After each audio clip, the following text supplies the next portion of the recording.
So the one thing that is constant on any film, TV show, anything you're doing is that every single film wants to die. It has a terminal disease and it wants to die. People think, oh, this guy, he's a producer. The truth is, I'm a lame suburban dad. I live out in the suburbs.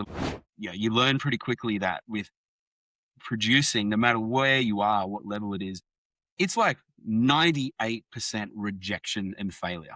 You had to learn that, like, it's all heartbreak.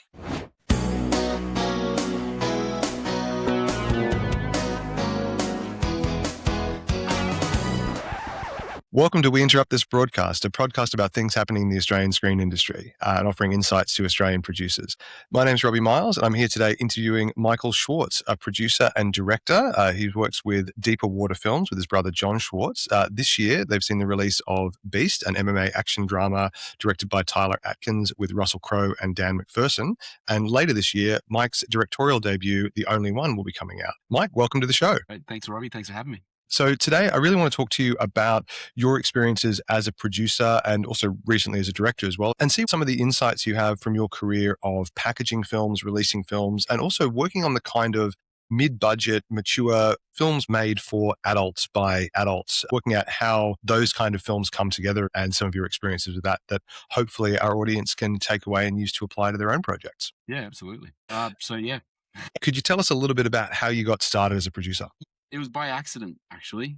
And it was kind of strange circumstances. I was always trying to be a director and I was failing pretty badly at it. I had my brother, Johnny, he was struggling as an actor. We had our group of friends of other actors that we were all trying to make things in Sydney and not doing very well at it. One of our mates, who went to acting school with my brother, and we were always trying to make stuff was Sam Worthington, before he became Mr. Avatar. He was actually sleeping on our couch when he got cast in Avatar. It was sort of a strange circumstance where, like, one of our buddies we were trying to make stuff with suddenly elevated this really, really fast rate. He went off to shoot that, and we kept trying to do our thing. Sam flew us, me and some of our friends over for the Terminator Salvation premiere.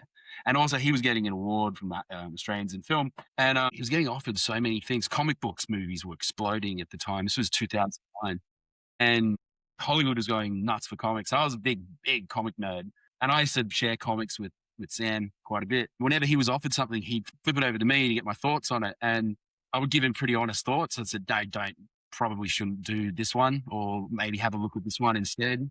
Suddenly I found myself in LA, and I was hanging out at this very fancy party where he was getting an award, and I spilt my drink on someone wearing a very expensive looking suit, and I was apologizing for it. And then Sam stepped over and was like, "Oh, Mike, this is my agent, Jimmy." It was like the co-head of talent of CA. And I was like, "Oh, sorry, man. Apologies." And then Sam goes, "Jimmy, this is Mike. This is the comic book guy." And he wasn't annoyed that I'd spilt my drink on him, but then he suddenly did look annoyed that I was the comic book guy. And I was like, wait, like, I'm sort of a bit confused what's going on. And he goes, "Oh, so you're the one." I went, "Yeah, I guess." And he goes, "All right, can you come see me on Monday?" I went, "What do you mean, come see you?" And so I was talking to Sam. He goes, "What do you mean?" He goes, "You got to go have a meeting with him." I go, "Where?" He goes, "At the Death Star." "What do you mean at the Death Star?" "Well, that's the CAA. That's the building. It's called the Death Star." He goes, "But don't call it the Death Star in front of Jimmy." I met him, and went to his office, and he had a bunch of other agents all there waiting to meet me as well. And they just started talking to me about, like, what I was into and what I liked and everything. And they were real nice. And then they said, "Oh, we've got you to meet one more guy." And that was a lit agent, so a guy that represented comic book writers and authors, and was primarily focused on trying to, turn things into films, create the films. And went to meet him, and he just started asking me, like, "What comics do you read?" And I started listing the ones. He goes, "Oh, that's a good one. I know the guy who owns that one. I'll put in call to them." And started just like, I'm like, "What?" Like, okay. And then I flew home a couple of days later, and they started calling me and saying, "Can you go to a meeting at so-and-so there instead? They're in Sydney at the moment." I'm like, "Why?" Like, what do I say to him? He goes, "Just tell him you're a producer." And so I'm like, "Oh, I'm a producer now." They started sending me scripts, potentially ones that Sam could come on board and produce, and we could produce with them. And I started doing quick trips over to LA to do meetings with people, comic book publishers, and people would start pitching me different things that potentially Sam could do.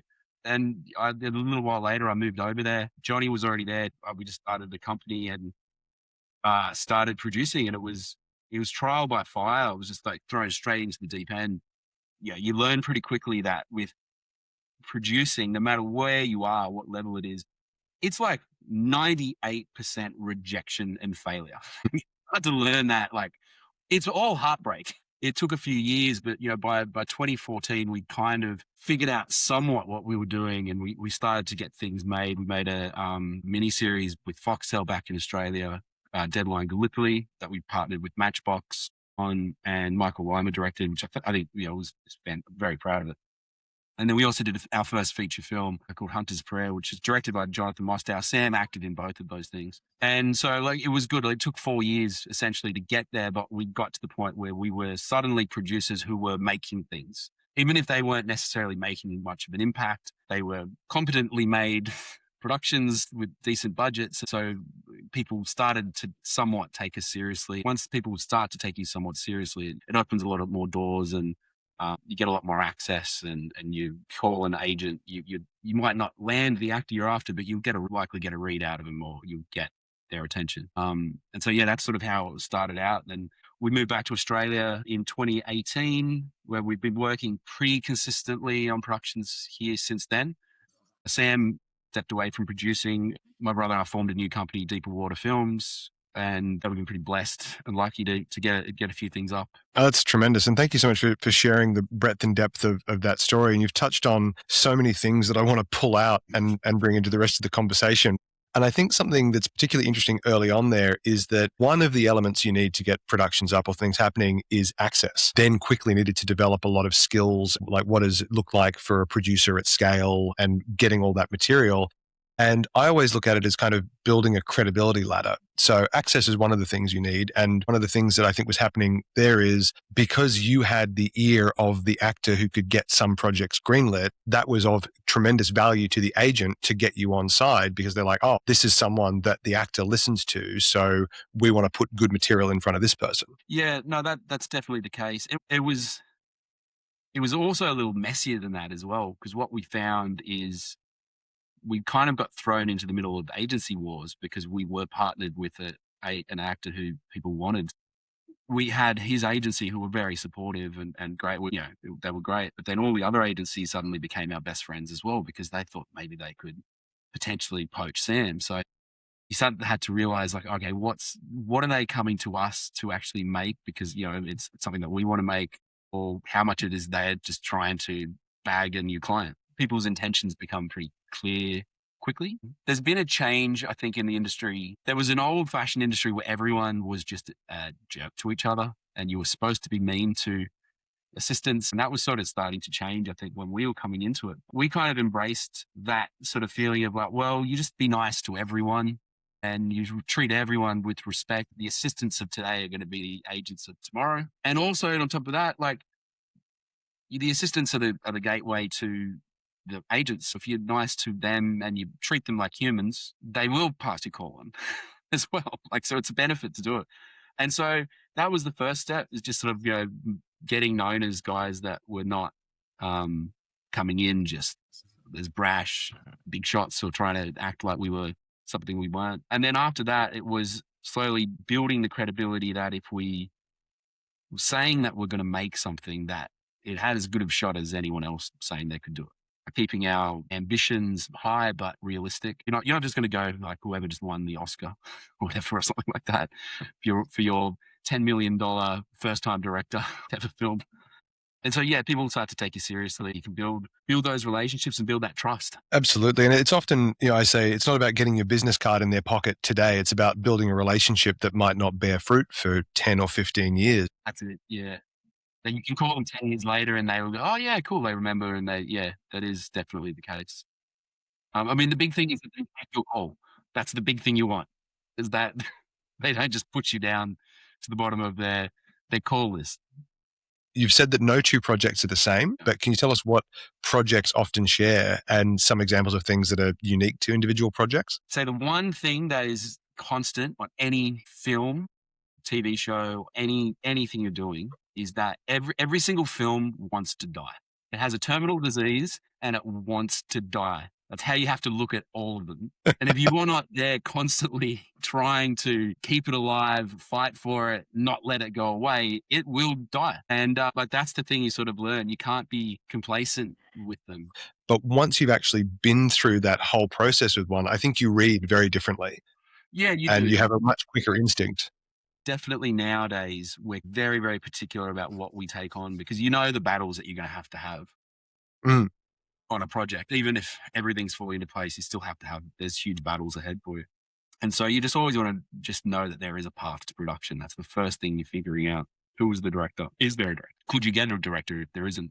That's the right person, right fit for it. If there's a director involved, can they get the kind of cast that something with this budget needs? That's, you know, and in the end as well, like, is there a market for this particular story? Is there an audience for it? Is the market going to embrace it, or is it just going to be, you know, you're going to be unable to find a home? And all of these elements shift over time, like the different how they work and everything. So you always have to be sort of fluid and malleable and keep thinking, you know, re-looking at how it, analyzing how things change. So I mean, LA, like, you know, talking the agencies and everything have changed so much since I was living in LA. The tide who bankable stars shifts all the time. So you just always just have to be trying to figure out like where everything's at. And so yeah, when you take on a project, it's like, is there a path to production? Can I see myself fighting the battles that this is going to need for the next few years? And there's got to be something about it, obviously, that you love to get to that stage, because the first audience for it, for aspiring writers out there, is going to be someone like you, or probably an assistant to someone like you, who then is risking their job by taking it to their boss and risking their taste and reputation. But then you're doing that when you're trying to package that up. So what does that journey look like now for the kind of films that you like and that you're interested in, say at the $10 to $15 million budget range? We, back in our early days, we toy with the idea of packaging within an agency, and we never ended up doing it. And like what we sort of found is that the agencies would, what they really want, they wanted to get bag jobs for their clients, obviously, but what they really wanted to do is they wanted to sell the film to like a domestic distributor, like a US distributor, and then bag a commission from that. That's where good money's from. And so like when you sort of figure out like, oh, that's their intention, it's just giving them a bit more control over the film. It's easy to sort of like not give into that and just go, you know what, we're just going to put this together the best way we can do it. And usually that will always work well for us. I don't know if the agencies are really doing that now anymore. They're not necessarily doing it with us because we just kind of take it, things by the reins. And anyway, ask for forgiveness, not permission kind of attitude is usually how we do everything. Well, exactly that. And I think that's a good lesson for all producers and anyone in this industry. I think Kevin Smith called it a reasonable amount of unreasonability. Yeah. It might seem like a miracle if that agency says, we love this, we want to package it up, we're going to give you great people in all your sort of supporting roles, we've got big people in mind for the stars. And as you get further down that, once you're more in bed with that agency, that's when the conversations start to happen. It's like, hey, have you thought about having a brand partnership in here? Look, it happens. I won't name names, but I've been in meetings with an agent and brought up one of their clients, and they said, "Yeah, I'll take it to them." And then as I've left the meeting, I've looked at my phone at deadline, and it's a thing that client has left and gone to a rival agency, and that agent didn't even know yet. So it's a weird thing. Well, what I found, sort of to get back to the topic at hand, is that it sounds great. Like the promise of an agency saying, "Oh, look, we'll get all these actors, we'll fill this role, we can get to so and so and so and so." It's great on paper, but the realistic thing is that all you're doing is sending offers to that actor the same way you would be doing it even if you were just calling the agent and doing it. And it's dependent on whether that actor connects with the material, believes in the director, or has scheduling, free schedule for it, whatever. And so it ends up just not being this thing that is, in our experience anyway. You might as well just be open, talking to other agencies, just like put together the actors that you want for the role. Listen to suggestions. You go out to agents and they read the script and they throw suggestions out to you. Some of them are good and some of them don't work. You might as well just be doing that with around town and with other agents, and just trying to piece together the film that you want to do, how you want to do it. The director may have relationships with certain actors, know them personally, worked with them before, sometimes not. And you just sort of, you start piece, or you might have, or us as producers, we might say, "Hey, this is a perfect one for Sam." Like, you know, that's happened before. We got a film that we're shooting later in the year that we were like, "Oh, look, this is a perfect role for Sam," and he was the first actor we went to for that role, and he came on board. And it was just a matter of then, we know that Sam has a certain amount of value in the international market. We thought, and Luke Bracey's got some cachet as well. He's like really, really respected in Australia. Is like really on the rise internationally. He's got a huge Netflix show coming out this year, Little House on the Prairie reboot. And then we just needed one more actor in there, and we talked to our sales company about who could they realistically go out and sell, and they gave us a big list of names that are in the age group that these were, and we straight away went, Stephen Lang. He's interesting for that role. We like him. He didn't seem unrealistic to go to either. There were names on that role, the list. We're like, we're never going to be able to go for them because you have to be sort of realistic. But Stephen Lang creatively was amazing for the role. And we thought, Sam's got a relationship with him as well. Sam speaks very highly of him as a man, and went to him, and he straight away come on board as well. So you just you piece together, you just try to be very realistic, and you don't sell it short. You never sort of sell it short, but you have to be realistic about who you're going to. On this particular project, it's Creve Standers is the director. He's a very experienced director, so you can hang your hat on him, and you can show all these different films to people who maybe don't know him, that live outside Australia, and you can see that the actors in his films are taken care of, and you just piece it together from there. Sometimes you work with a director who is less experienced than Creve, and you just have to act accordingly as well. It's like, all right, we've worked with 3 directors who are the first-time second directors, who were known as actors before they became directors, and they are great at casting because they speak the language that put them in front of any actor, and they know exactly how to talk to them. They talk to an actor the way that they like to be talked to, and other actors feel safe with them. So that helps as well. So you just be realistic, look at the strengths and the weaknesses of your director and your team, and you just try to piece it all together accordingly around that, according to your budget as well. And I think that's all such amazing insight, Mike. Thinking about all those different pieces coming into play, is there a standard order that those pieces come in, or is it often a piece of material and it's like, well, look, I know a financier is looking for something like this. You might even talk to them or a sales agent before a director. Is it typically director first, or even an actor that you have a personal relationship with?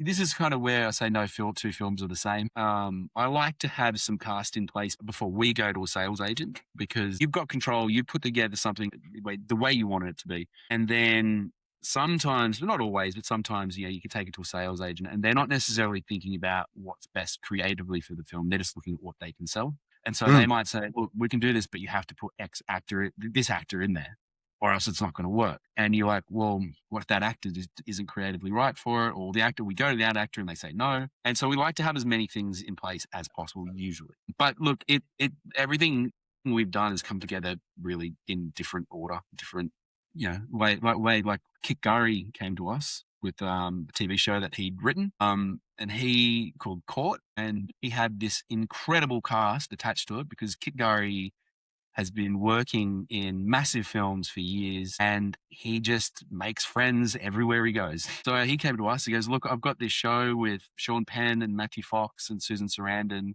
And he was actually some other names attached to it that ended up not able to do it because of other scheduling. Because I got Brian Brown, this, all these ones, like, what? He goes, I went to set it up, but no one believed I had them. And so he brought it to us. We're like, well, yeah, we can go set this up. Sure, like, this is the easiest thing in the world to set up, because it's a show with all this cast attached, which we did. Like, we set it up at Stan straight away. And so, that came together in a different way than you would ever do it. Like, that was its own thing. Sometimes, a director will bring you a script that they've written, and you don't have anyone attached. And so you go, oh, well, let's try so-and-so, or let's try some other actors that we know. And you manage to you go what we call going on a fishing trip, start sending it out to actors. And it's the hardest part of the whole process, I would say. But like, you just hope that you can sort of land a big fish, and sometimes you do, sometimes you don't. And if you do, you're off to the races usually. On that, do you have any tips for cutting through with actors? Because often, agents might be the gatekeeper there, going like, well, are you financed? Are you this? Are you that? Otherwise, I'm not going to bother them, because obviously from the agent's point of view, they only want to put forward things in front of the actor with their limited time to read and their limited bandwidth for things that are actually going to happen and put a commission in the agent's pocket. Well, I mean, look, there's a certain thing, like if you get Zac Efron in your movie, you can get the finance for the film. And Yeah. you can tell, like, you can tell the agent, like, when they say, "Are you financed?" You can honestly say yes if you're an Australian producer, because you'll get the producer's offset. That's 40% of the budget, and you'll get sales, and then you can fill anything else with equity. So you just go, yeah. You can honestly say, yeah, we're financed. It's going to be made with soft money and equity and debt financing. And even if you don't have necessarily those things in place, they are coming into place because you've got Zac Efron in your film. If we're working in just in purely independent film space, that's how we do it. Sometimes we'll have the distributors on board that, so we'll be getting an MG as well, and you can add that to it, and everything got runs on the board. So we can, we say we can do it. They believe us because we've proved ourselves. Getting the access, there's only one part. Like, you had the access, but you had to build the other skills. But what other things can people polish that, access might be the part that comes later? Not everyone gets to have a movie star sleeping on their couch when they get cast in the biggest movie of all time. I feel I'm in a strange place to tell people how to get started and how to start building that access. But look, the truth is that you need to get those doors open somehow. And it's a lot easier to do that with people around you to start. It's harder to do it alone. And so I talk about building a film family around you. And it's people who are like-minded, people who have the same sort of aspirations as you, maybe not the same skills as you, but that you kind of are all using each other to lift each other up and help each other. There's no easy way to explain what to do with, like, getting access and keeping those doors open. And that changes constantly. I mean, it's changing in front of us all the time now that we're seeing people building their own audiences on YouTube and using that as a way to break down the doors and sort of break into this industry that loves to close the doors on young people. The way that we did it 16, 17 years ago is not necessarily the way you would be doing it now. No, I mean, even 5 years ago, a YouTuber, reaching out to WME or CAA might have got at very best laughed at, Yeah. and mostly ignored. Whereas now people be searching, like flicking through their rejection pile, going, "Did we ever send a nasty email to the guy that made Backrooms?" Yes, exactly. And look, it's not a matter of even just going and finding every YouTuber and giving them a film deal. It's like the guys and girls who are making it through are ones that have put in, like, really, really hard work and built an audience. Yeah. And they're bringing that audience with them. And, like, so that's it's almost like we used to, it used to be that you had to make short films to sort of break through. And now it is like, yeah, they're making shorts, but just in a different thing. And then they're getting those shorts out, or sketches, or whatever they are they're making. They're getting that out now to, like, and to a much wider audience and able to speak to people directly. And so, that's like the benefit that the youth have today, is that they can sort of take control of their own destiny in a way that used to be much harder to do. And for those of you who don't know, Robbie spent some time in LA in our office and was witness to a fair few things that I can't talk too openly about that we were involved in. He was witness to a lot of heartbreak and almost there moments on really great projects. There's the smaller ones that aren't quite as over the top. At times where you've got a producer or someone or a writer on a project that just think that what they have is the next huge thing, and you find a director for it, and the director is in one case was one of my favorite directors of all time. And one of my heroes, actually, that I was quite starstruck to meet and had great conversations with. And the producer who controlled the rights to the script was like, "Nah, he's too old for it. I think we should try to," and shut out that director. And I can honestly say, we've stepped away from that project, and they're still, over 10 years later, trying to get that script made. Hasn't been made yet. So that happens. Like, you need to sort of be very realistic with what you are. Like, people have a sense of entitlement and think that they can always go better and better. It's like, it's not about settling. It's not about saying, "Oh, this is all I can get." It's like, no, be realistic. Like, have a look. Is this person, can I get a great version of this story with this director? But there's other times where someone has just had a little bit of success, or they've got something that's kind of hot, and they don't quite understand how everything works around. We once had a property brought to us by a young guy whose dad had given him the property. His dad was like a rich, sort of owned a lot of, was involved heavily in the comic book world from the golden days of comic books, and had access, just the TV rights, not the film rights, but the TV rights to a particular character. And he'd taken it to a TV agent at CAA, and they knew, like, he brought it to us, and we started sort of in-house. You were here for this, weren't you, Robbie? I was indeed. I think you might have been involved in the conversations we had early on about how we could shape this into a TV series that didn't feel like Game of Thrones. Because at the time, everything was, it's Game of Thrones meets, and It was either Game of Thrones meets X or it's Breaking Bad meets X. That's the only two things. So we used to joke about, let's make a show that's Breaking Bad meets Game of Thrones, and we'll do a big show. And a specific thing about that, the way a lot of people encountered this comic book property was completely out of order of the story. Yes. And there was this absolutely beautiful approach that we'd come up with the desired writer, which was... excited by we came up with a great approach, and we thought we sort of in-house cracked it, just not the actual story itself, but the structure of how this would work as a TV show. And then the next step was to find a showrunner, someone, and we thought, well, let's take some big swings. And the first showrunner we went to was a huge swing. Ronald D. Moore, who was like Battlestar Galactica and Star Trek Next Generation. Like really big in that spot. And it was a big deal. Like even getting that meeting with him was like a big deal. He didn't know who we were. Why would he? And the first part, we had a meeting without the rights holder first, just to, basically get some credibility on the project first, just to sort of get him interested. And he came to our office, which I was kind of shocked that he came to us, which was a big deal. And I remember you were in the meeting, weren't you? Yeah, and he recommended to us the best burger place in LA, the Apple Pan. Yes, I remember that. He had nothing to prove to us, and we had everything to prove to him. So it was sort of like, all right, well, and we managed to just through conversation get through and connect with him, and shared interest. Burgers, for instance. Burgers. And I think actually another thing was discussing with him the order in which he had shown the Star Wars films to his children. Yeah. And so we were talking about Star Wars for 20 minutes, and we just suddenly was like, yeah, cool. And then we started talking about the project, and he was like, oh yeah, he was like, he wasn't quite sure how it could work. And we said, well, this is sort of what we were thinking. It's like we could structure it like this, and da da da da. And he was like, oh, yeah, like he sort of got really connected with it, and he started getting excited. And he started like, remember, we were like, oh, this is great. He was coming up with all these ideas, and we're like, yeah. And I was like, oh man, this is dream come true. And so like, great, let's get the rights holder in. Let's go out to Ronald Moore's office for another meeting. And Ronald had all these notes and ideas for how to deal with the characters and ideas for casting that he had. And we were meeting with the rights holder, and the rights holder was like, yeah, this all sounds great, but how do you feel about who directs the pilot? And we're like, doesn't matter who directs it. He hadn't brought this up with us. Oh, he might have brought it up with us and we'd shut it down. Just said, don't talk about directors now because it doesn't matter. This is a writers' meeting. We need to get scripts, and then we'll find someone cool to direct it.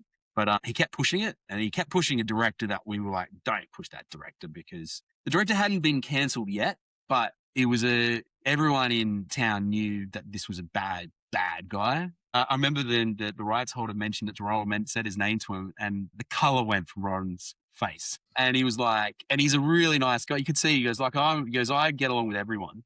And there's only one person I've ever encountered in this whole town that I would never, ever work with. You just said that person. He goes, well, the rights holder already promised him that he could do the pilot. And we're like, we didn't know that. Ron's like, well, I guess that's it then. And the meeting was over. It was one of the most heartbreaking things because it was so much potential and no one's done it. It was entitlement, not thinking through like what is the best way to get a show made. It was thinking about stars and thinking about all these things, not focused on the path to production of how you get from A to B to C to D. It's something that you don't really encounter in Australia as much, I must say. Yeah. Very LA thing. It's a very Hollywood thing. We're all a bit more humble, and it's a lot harder to get things done here, really, theoretically. And so you don't really get that kind of entitled attitude of like, oh, I'm a big shot in Hollywood or whatever, but I'm going to come in and take over. It just doesn't really happen here, thankfully. Do you have any insights you'd like to share about when you're looking at things and trying to connect with audiences and some of the challenges you might face in connecting a piece of material with the right distributor or finding that audience? Yeah, look, this is a very hard subject to give a good answer on because I don't think I think here in Australia, at least, where I'm just speaking about Australian films finding an Australian audience, is it's not really working at the moment. We made this film Beast, Hmm. which was with them, directed by Tyler Atkins, starring Dan McPherson, Russell Crowe, Amy Shark, Bren Foster, and it was this really well received film. But the most out of everything we've made, this was the thing that audiences loved the most. We had test screenings in LA that Lionsgate put on, and Lionsgate releasing it in America. That we're getting unbelievable audience scores. It was like 85% high favorability, not Mm. 85%. We liked it. 85%. We loved it. Mm. And it was every screening that we put on here, crowd was just like loving it. It's an MMA film. We'd show it to MMA fighters, real UFC fighters, and they'd be crying watching it. Like it was, and then you'd show it like one of the test screen audience was saying that, women were liking the film more than men were liking the film. So it was this broad appeal film that was a feel good crowd pleaser. This is something that should be really connecting with Aussie audiences. Yeah. And in the end, it didn't get screens. It got screens. It got a number of screens, but it wasn't shown by event theaters. Didn't put it on at all. The rest of the theaters only put it on at 9:40 at night or 10 in the Hmm. morning, Hmm. and people just couldn't find it. It's now on hit Stan. Stan gave it a 45-day window. So they gave it the window that you needed to get it into theaters. And, we felt like we were doing everything right, but it still couldn't get those screens. So, and then looking back at the last, sort of like forensically looking at all the other there's even great Aussie films being made that should have an audience, and they're facing the same issue. Like the Deb came out a few weeks before us, Yeah. and like that had there should have been a really good audience for that film, a very specific audience, but a big audience, and it just wasn't really in a position where it could reach them. And so, look, I don't have the answers. We're all trying to sort of figure out what that is at the moment, but there has to be change. I know you've already had this show is already discussed at length. And look, there's a few things that I would look at. I think Screen Australia definitely they are looking into it. I know that. People saying that the exhibitors have to show X amount of Australian films and everything like that. And look, that'd be great, but I don't think it's realistic. I don't think you're going to be able. I just don't think the exhibitors will fight it like crazy, because they're fighting for their lives constantly anyway. Yeah, that's the chicken or egg of if you give distributors something they can make money on or prove that they can, then of course they'll program it. But it needs a chance in order to make money, so it's going to be push-pull. Exactly. There are certain distributors that the exhibitors don't take seriously as well. That's what we found. They don't put money into like NEP&A, and they don't, they get the posters. There's no posters for the film in the theater. They don't have the trailers playing before movies. So if I was going to do something that I thought could be helpful, just for starters, like that's not putting too much pressure on the exhibitors. Big thing I would do, say, look, we're not going to make you. I'd say to the exhibitors, we're not going to make you show X amount of screens for this film, but for every American film you show, or every overseas film, the last trailer on the trailer reel at the start has to be for an Australian film. The very last film, the very last trailer. So even the people just getting in the last minute, the last thing they're seeing before the movie starts is a trailer for an Australian film. Because that's what's not happening. People don't see these things. Like they're not that's something that is not going to be too much skin off their neck, I don't think. And they should have posters. There should be right, that corner over there in that theater should always have those poster boxes should always have an Australian film. And that's what I would be saying to them. This is not asking too much. I don't think that's asking too much to do. And it's straight away, it's training audiences that the Australian films are worth something. Because that's what happens. Audiences, they form habits. And when I say audiences, I'm talking about myself as well. I'm part of the audience. Yeah. It's the same thing that streaming did. It's the same thing that where we got taught to wait for streaming for a lot of films. And now everyone's trying to push back that and teach us new habits. But we are being taught that Australian films are not theatrical now because they're not being pushed theatrically. They're being made for big screens. They should be theatrical, but they're not being pushed for that way. I also think movie tickets should be cheaper. There's, I don't. People think, oh, this guy, he's a producer. The truth is, I'm a lame suburban dad. I live out in the suburbs. I live an hour out of Sydney, in Camden, same town I grew up in. And there are 3 movie theaters around me. There's a major chain. There's a semi-chain one as well. That's not the bigger chain, but it's one of the chains. And then there's a tiny little independent theater in Campbelltown, like one of the low socioeconomic areas. It's a theater that I used to go to when I was a kid. It's still there. And out of all those theaters, theater tickets they recently upped the prices of the tickets to $9.50. It is the people that care about the films. The films there are loud. Films are bright. They clean the theaters between sessions, and it's always packed. Always packed. And so they pack the houses out. So you go to the other theater chains, and they are filthy. The teenagers working there don't care about anything. I went to see a film at I understand it was at the event theater there. I went to see a movie a few weeks ago with a friend, and in the middle of the screen was like someone had thrown a soft drink cup in the middle of it, and like there was a big sort of stain in it. I was like, oh man, that's bad. He goes, man, I was here a week ago with my daughter. That was there still there. Wow. And I'm like, and those cost over double the price of the ticket for there. And the places are always empty. Like, people don't want to go because you're paying a massive amount for a subpar product that, there's no care put into it. And so my thing is, you charge, you look after the theater, you don't charge too much. I guarantee that theater is making more money than the other theaters. It's always packed. The community loves it. It feels like it's playing a role in the community, and it's great. I love going to it. I think, you got ahead of my question. What is your big idea for future industry? And you've given us two excellent ones. And I think investing in your community and your relationships is vitally important. Who doesn't want to see cheaper movie tickets? But the idea of playing a trailer for an Australian film as the last trailer before the feature starts, that is the kind of small give, but could have a massive impact as a lever. I love that idea so much. Michael Schwarz, thank you so much for your generosity and your time in talking to me today. Oh, thank you, Robbie. Appreciate it.